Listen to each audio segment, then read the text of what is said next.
Ayan guys, ang gusto niya is mahaba at saka ang hugis is almond. Same lang yung hugis niya. Ayan guys, kapag nagdugtong kayo ng extension guys, gugupitan niyo muna para di na kayo mahirapan mag-hugis. Ayan, Tagalog na Tagalog yan ha. Ayan guys, gugupitan niyo muna sa gilid, yung parang mag-shape na siya ng almond. Para di na kayo mahirapan pa maghugis. Ayan, konting shape na lang. Kuwang-kuha na agad. Ganyan guys yung mga diskarte na mga Pilipinang madudunong na. Joke lang. Ayan guys. Kaya madali na lang siyang ihugis. Ayan. Wow. Basic. Ayan guys. Kita mo, ginupitan ko. Ayan. Masyala Ruby ha? Tayo magsimula. Tunilte. Ayan.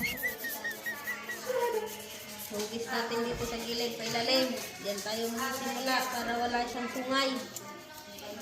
Kalayo ba aning ko? Ano? Saan pagkakita na yung himo? Siya? Sufficient? Galit ka sa... Matalas gamitin mo. Ayan na. Ganyan lang mga teknikan. Akin na, Ruby na. Sukat-sukatin mo ngon kunhari. Nalito na.